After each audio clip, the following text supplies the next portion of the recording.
Me presento, mi nombre es Sharon Valencia, yo soy médico de profesión y actualmente me encuentro especializándome en el área de la sexualidad y la terapia de parejas, ¿sale? El motivo de la presentación es para hablarles un poquito sobre cómo puede llegar a influir vivir con diabetes dentro de nuestra sexualidad, ¿sí? Y hay varios puntos que se me hacen bastante importantes tocar aquí antes de empezar a hablar de estos temas, ya que muchas veces la palabra sexualidad automáticamente pensamos en genitalidad y no se engloba solo en esa parte. Conforme vayamos avanzando en la presentación van a poder ver que la sexualidad es un espectro súper amplio de diferentes formas, de diferentes cosas, desde cómo nos presentamos a las personas, cómo actuamos, cómo nos desenvolvemos y cómo vivimos nuestra vida en el día a día, ¿sale? Entonces, eh, al final de la presentación voy a abrir un espacio para que si tienen alguna duda, me la puedan compartir con todo gusto. Igual si quieren ir anotando ahí sus dudas o información que les parezca valiosa, con todo gusto. Y de igual manera, si creen que voy muy rápido, también me pueden decir, ¿sabe qué, doctora? Va muy rápido y nos esperamos, ¿sale? Entonces, bien, dentro de la sexualidad tenemos que tener en cuenta que esto es un conjunto de cosas y situaciones las cuales nos conforman como seres humanos, ¿sale? Estos temas, en especial cuando ya se vive con alguna enfermedad o cuando ya se vive con alguna discapacidad que a lo mejor en el pasado no teníamos, podemos llegar a creer que ya dejamos de ser personas o seres sexuados. Y eso es mentira, ¿sale? La sexualidad se va adaptando conforme vamos avanzando en cada etapa de nuestra vida, desde que nacemos hasta que morimos. Y ahora cuando ya tenemos una enfermedad, por ejemplo, cuando ya vivimos con diabetes, ya sea tipo uno o tipo 2, hay ciertas cosas que van a ir cambiando, hay ciertas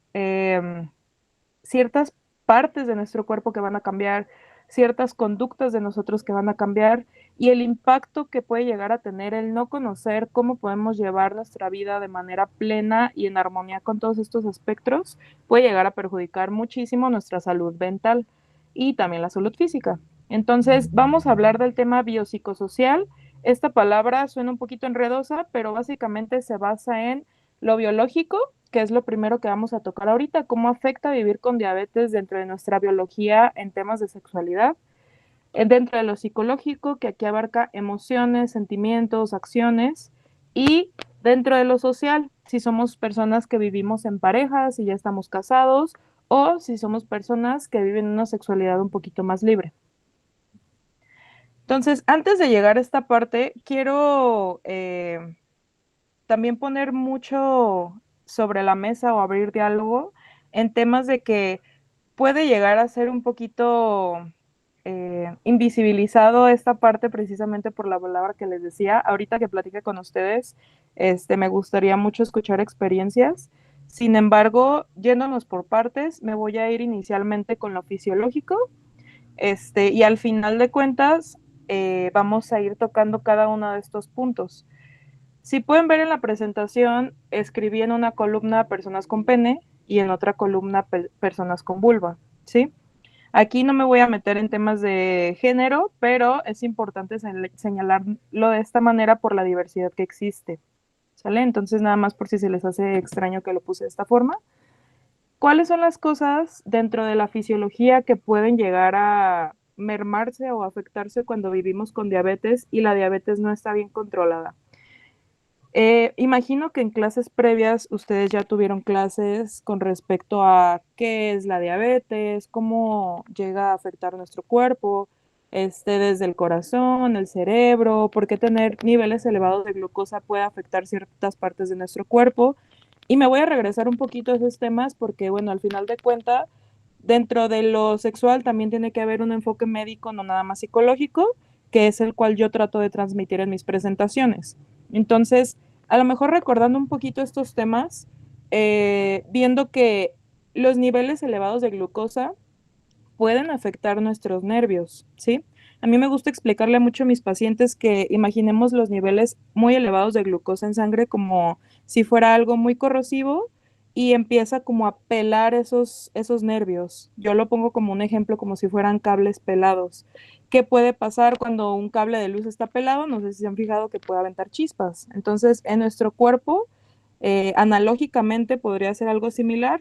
¿Desde qué aspecto? Desde la neuropatía diabética, que en algunas personas tiende a ser bastante doloroso, y no nada más nos afecta en miembros inferiores, que serían nuestras piernas, no nada más nos afecta a nuestras piernas, no nada más nos afecta a nuestros vasos sanguíneos, también dentro de la sexualidad tiene un peso muy importante. Entonces, yéndonos a lo que es en personas con pene, la disfunción eréctil no es algo normal, ¿sí? Hay varones que llegan a pensar que el hecho de ya no tener erecciones como antes o como cuando eran más jóvenes va a ser normal en cierto punto de su vida y eso es completamente falso. Una persona puede tener erecciones hasta que llegue a su ciclo vital último. ¿A qué me refiero con esto? O sea, una persona de 80 años puede llegar a seguir teniendo erecciones, sin embargo, cuando ya hay problemas con esto, es importante acudir a un médico y no por la vergüenza decir, bueno, ya a lo mejor es porque ya no funciono o ya no sirvo. Eso es completamente falso, ¿sí? ¿Por qué? ¿Qué hay que buscar aquí? Yo sé que el tema de hoy no es hipertensión, pero puede ir mucho de la mano con la diabetes. Eh, Cuando hay temas de disfunción eréctil, lo primero que buscamos son problemas cardiovasculares, ¿sí? Entonces, ese es uno de los puntos que hay que investigar primero cuando un varón empieza con disfunción eréctil. En segundo lugar, diabetes mellitus. Precisamente por esto que les platico a nivel del sistema nervioso y a nivel de vasos sanguíneos, también los niveles elevados de glucosa empiezan a afectar de manera muy agresiva nuestros vasos sanguíneos. Entonces, pues al final de cuenta, lo que son las erecciones, pues funcionan mediante la presión sanguínea y la salud cardiovascular. Entonces, si eso no está bien, pues tampoco vamos a tener unas erecciones satisfactorias, ¿sí? Ahorita dentro de lo biológico.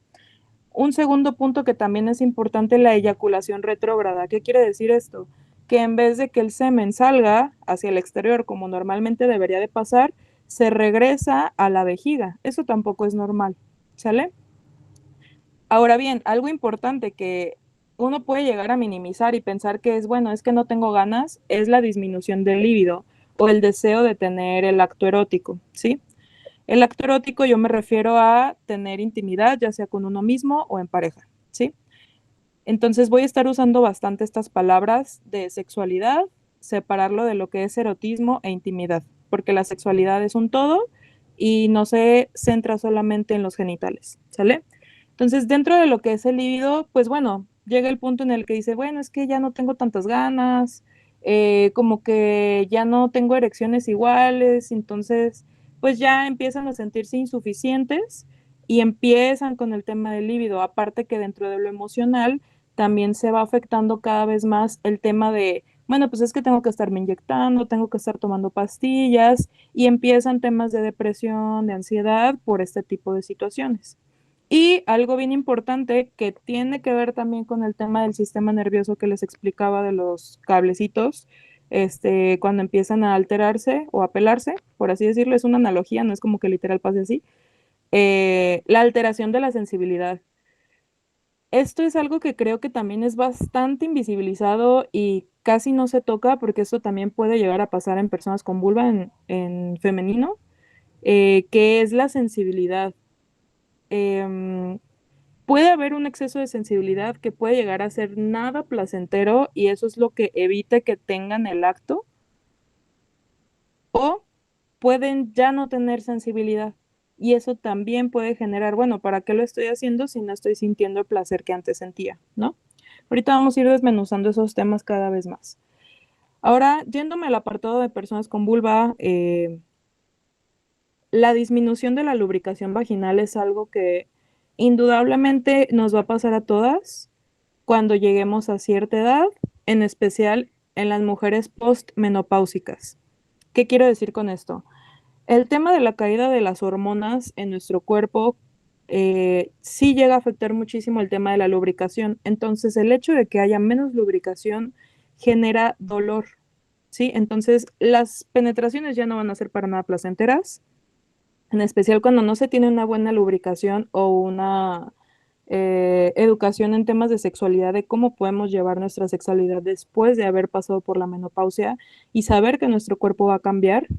Y incluso si se llega a hacer de manera brusca, bajo estas circunstancias, con una lubricación muy baja, puede haber incluso sangrado. Y eso tampoco es como deseable, o sea, a nadie le gusta sentir dolor, a nadie le gusta sangrar, y menos en estas circunstancias. Entonces, ese es un punto que también es bastante importante tener en cuenta a la hora de llegar a estar en este tipo de situaciones. Y aquí yo me fui por el tema hormonal, me fui por el tema de que, bueno, podemos llegar a estar en la posmenopausia y ya no lubricamos igual, ok, pero cuando estás en la posmenopausia y aparte vives con diabetes, todavía se incrementa más esta situación, ¿sale? Por eso lo puse de esta manera. Igual, la alteración de la sensibilidad genital, eso es para ambos sexos, pasa porque pasa, precisamente por el descontrol de glucosa, incluso ya cuando tenemos ese control de glucosa, que es lo que se trata de hacer con el estilo de vida, si ya hay un daño previo a nivel nervioso, pues esa sensibilidad va a prevalecer y va a ser bastante incómodo, en especial si no sabemos cómo direccionar nuestra sexualidad a esta parte. Igual la disminución de la libido, ya no la quise repetir, pero es igual, o sea, es básicamente lo mismo, en especial en personas con vulvas es un poco más doloroso el tema de tener la penetración, el usar juguetes y demás cosas cuando estamos pasando por ese tipo de cosas. Y otra cosa muy importante, mayor riesgo de infecciones. Por el mismo descontrol de glucosa, las infecciones por hongos son muy comunes y eso no es algo que sea de transmisión sexual.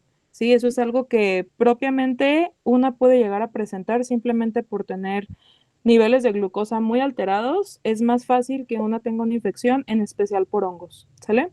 Entonces, hasta ahorita, esta es la parte fisiológica que quería platicar con ustedes y por la importancia de que tenemos que estar platicando estos temas con el personal médico. Ahora bien, yo entiendo que no todos los médicos podemos llegar a tener la cultura de llegar con el paciente y preguntar esto, ya que puede llegar a ser bastante incómodo tanto para el médico como para el paciente y el paciente incluso se puede llegar a ofender. Sin embargo, son cosas que son importantes, que se tienen que tomar en cuenta porque como ya pudieron ver, no solo se limita a lo genital, también estos son pequeños avisos de que puede que algo no ande bien en nuestro corazón, en nuestros niveles de glucosa, ¿sale? Entonces hay que estar muy atentos a estas señales. Ahora bien, desde lo individual, como persona, tenemos que saber que somos seres sexuados, o sea, nacemos sexuados y el hecho de querer construir una orientación sexual o direccionar nuestro deseo hacia algo desde que somos jóvenes hasta que morimos, eso es decisión de cada quien. No quiero venir a promocionar de que, bueno, sí, todos tengamos relaciones sexuales si no lo quieren hacer así. Completamente válido, ¿sí? Pero si se vivieron sexuados y tuvieron una relación agradable con su cuerpo hasta que llegó este tipo de condiciones que es vivir con diabetes y esto automáticamente cambió toda su vida, en especial desde este espectro, creo que sí es importante llegar a tomarlo muy en cuenta y prestarle atención, ¿sale? Entonces, ni la edad, ni la enfermedad, ni nada de eso puede ser limitante para que uno como persona pueda llegar a sentir placer o sentirse deseado o deseable, ¿sale? Como individuo, obviamente el hecho de tener estas circunstancias son básicamente normales, o sea, la preocupación es normal, tiene una base médica real, por lo cual se tiene que abordar y es bastante importante tomarlo en cuenta. Y claramente va a generar problemas desde la ansiedad, desde el estrés, desde el miedo, en especial cuando uno vive en pareja y dice, bueno, pero es que ya no estoy pudiendo igual. Y hay personas que tienen vergüenza o miedo a platicarlo con su pareja, con su esposo, con su esposa, porque pues a lo mejor no sé, o sea, hay muchas ideas, me ha tocado en consulta, este, con mis pacientes de la priva que me platican, bueno, doctor, es que pues a mí me daba vergüenza decirle a mi esposa que pues ya no tengo erecciones, entonces lo que yo hacía era decirle que estaba muy cansado, prefería no tener el contacto a pesar de que ella hiciera todo porque tuviéramos intimidad y lo que yo hacía era o molestarme o por la misma culpa que yo estaba sintiendo o la evitaba o le decían, bueno, mejor luego y en vez de platicarlo, ¿sale? Entonces, la ansiedad por el rendimiento es muy prevalente, creo que es de las primeras cosas que pasan cuando empezamos con este tipo de circunstancias. La dismorfia corporal, en especial cuando tenemos dispositivos como los pacientes que viven con diabetes tipo 1, que normalmente son personas, pues niños, o sea, niños, adolescentes, que tienen pues su dispositivo detrás del brazo, no sé si alguno de ustedes lo haya visto o lo conoce o lo usa, para medir niveles de glucosa, y el hecho de tenerlo a muchas personas les genera mucha incomodidad el saber que lo tienen. Hay personas que tienen bombas de insulina, hay personas que, pues en general, los que se inyectan insulina, las marcas que puede dejar la jeringa, y eso puede hacer sentir a las personas menos atractivas y genera muchísimo problema, en especial culpa. Entonces, desde lo individual sería esta parte. Y en pareja es básicamente lo que estábamos platicando ahorita, la dificultad en la comunicación. En cualquier pareja siempre va a ser fundamental comunicar lo que está sintiendo el otro para poder llegar a un acuerdo, ¿sí? A veces cuando tenemos este tipo de circunstancias da miedo el hecho de que, bueno, pero es que si le digo a mi pareja a lo mejor me va a dejar, a lo mejor va a decir, bueno, es que ya no le sirvo, y no se trata de eso, ¿sí? Si bien la sexualidad es el erotismo, lo voy a poner en esa palabra, el erotismo es una parte importante de la vida en pareja, no significa que cuando ya lleguemos igual a tener alguna circunstancia tenga por qué cambiar o tenga uno por qué tener que distanciarse de su pareja. Entonces, la comunicación siempre va a ser importante. Muchas veces, como les decía del caso de mi paciente, evitaba los encuentros por vergüenza, porque no quería que viera que las erecciones ya no estaban iguales. La disfunción eréctil se divide en cuatro.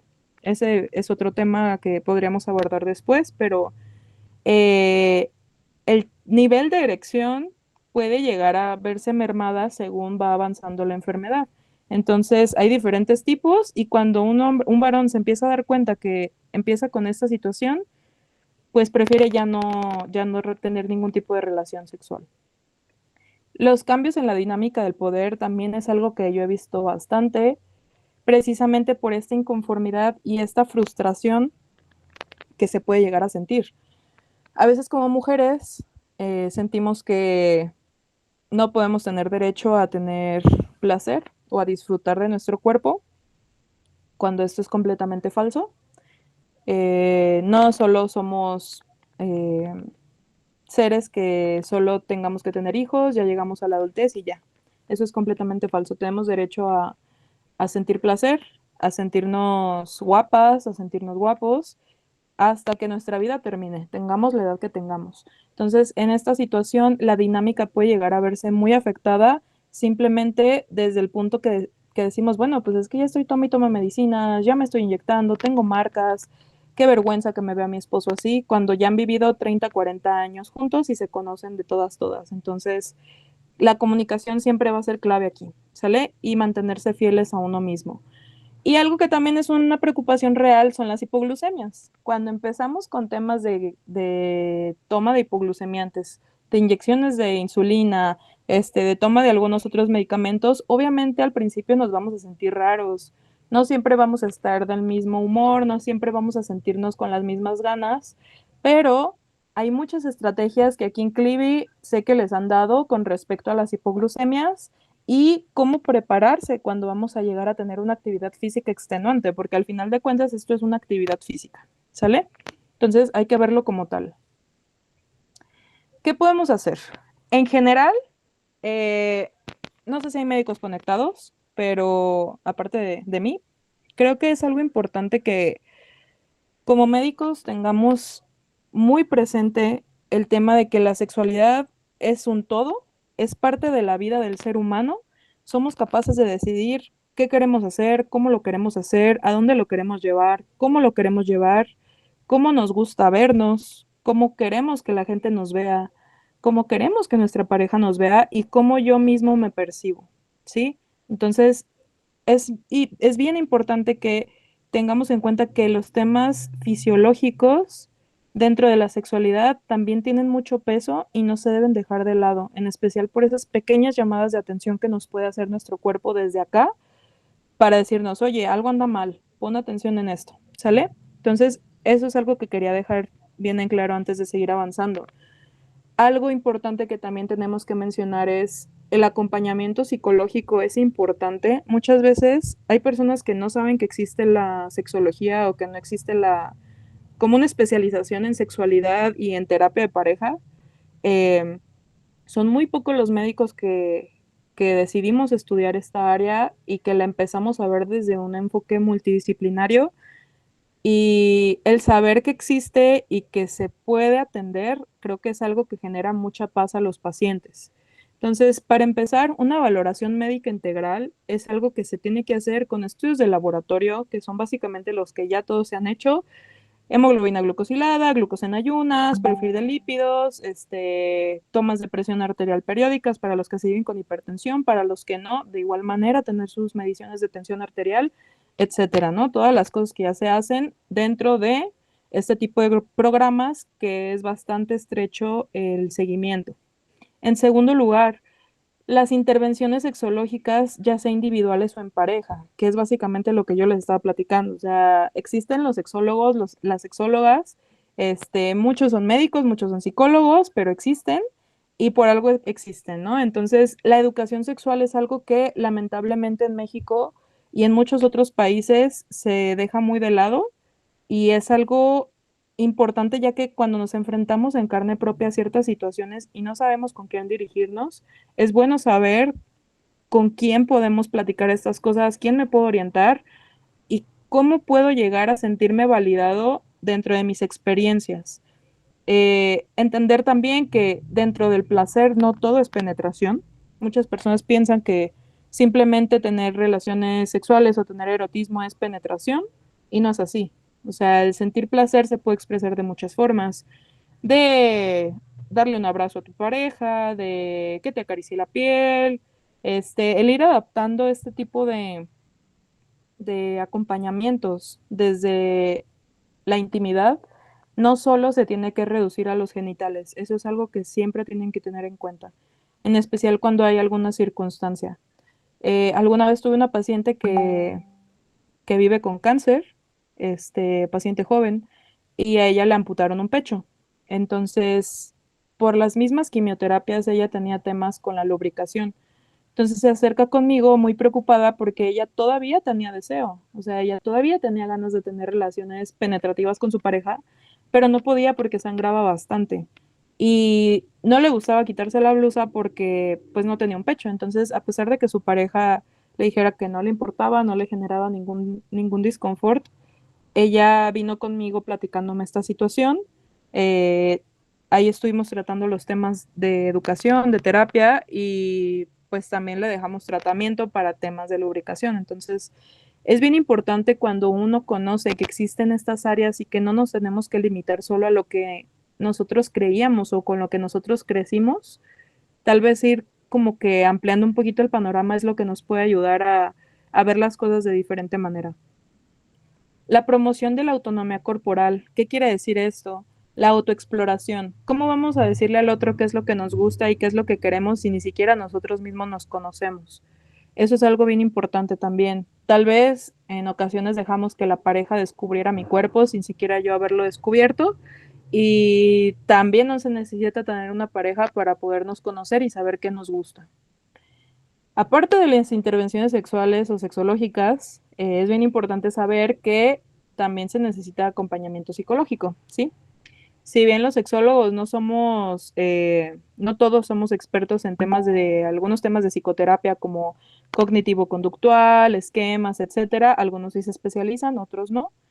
Se necesita un acompañamiento psicológico de alguien que esté especializado en temas de ansiedad, de depresión o de duelo, porque al final de cuentas, el dar un diagnóstico médico a alguien puede significar un duelo, y bastante duro. Es completamente válido sentirse mal, sentirse incómodos y sentirse un poquito a lo mejor derrotados cuando decimos, bueno, pues es que ya vivo con esta enfermedad, ya me espera la muerte, ¿no? O sea, hay personas que llegan a pensar eso cuando ya tienen alguna enfermedad como diabetes, hipertensión. Y no es así. O sea, en realidad la vida simplemente se modifica un poquito. Hay que verlo como un compañero de vida o como un compañero de vida o una compañera de vida, la condición con la que vivimos, llevarnos bien con eso y adaptar, ir descubriendo de nuevo nuestro cuerpo pues para irlo redescubriendo. Si nunca lo hicimos, tal vez sea buen momento para iniciar a hacerlo. Algo extremadamente importante, y no solo en temas metabólicos, también en temas de sexualidad, que yo siempre les digo a mis pacientes de igual manera, es la actividad física y la nutrición.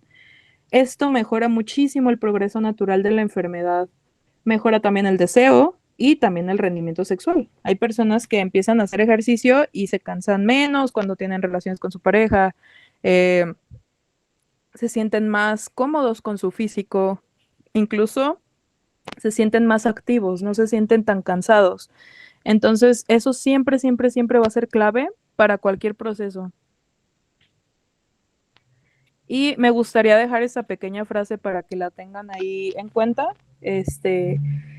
Básicamente dice que no se trata solo de controlar cifras, que es mucho de lo que sí se tiene que hacer aquí, pero no solo se trata de eso. Se trata de recuperar el derecho al placer, al deseo, al cuerpo vivido y compartido, incluso en medio de la enfermedad. Y pues básicamente esa fue la breve charla que yo quería compartir con ustedes. Este es un link, lo pueden escanear, va directamente a mi Instagram profesional